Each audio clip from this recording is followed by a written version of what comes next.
We had a fantastic morning speaking to Mark at the aquarium. What a brilliant story. Simple solution to a big problem, a no-brainer. Let's get that happening all around the country.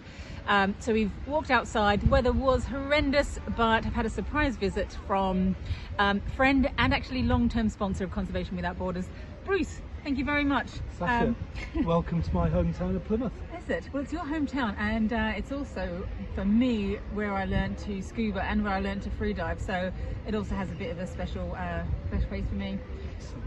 But yeah, thank you very much for coming and having a coffee and joining us on the vlog.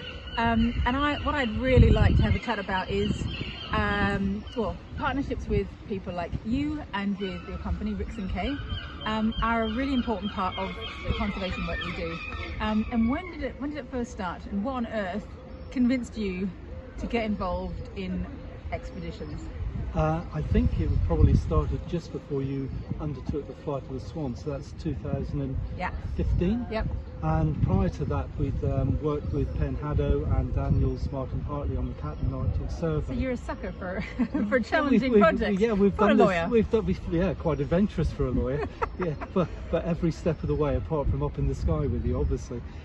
So we've got involved because as a firm of lawyers, we saw this as a really good way of engaging. It's great for our colleagues at work, and certainly the flight of the Swans, you were very generous, and we were able to use the documentary and presented that to colleagues and clients in Uckfield, where we're based, and that was a great evening, and that really got us reinvigorated on the sustainability and climate change again. So this expedition now has really sort of engaged the staff. We've got to about 30% signed up to count us in. Did you hear that? 30% of staff signing up to count us in. How many more companies out there could do the same, and what an impact we could have? Yeah, well, it's a good start, isn't it? It is. It is.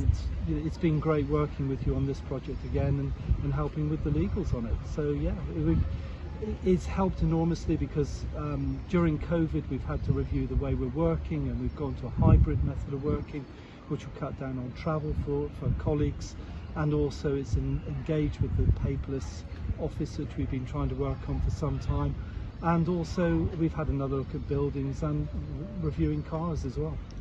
So it really has helped us enormously. Yeah. Got us going again. So, and lawyers out there are caring about climate change as much as the rest of us. You're all human. Oh, thank you for saying that. I'll take that as a compliment. You know as well as I do the lawyers. We like to joke about lawyers, but really, you have been so critical in so many different areas of what we do. From advice on circumstances like an unfriendly farmer trying to lock us into a field. Yeah. I mean, that was a bit obscure.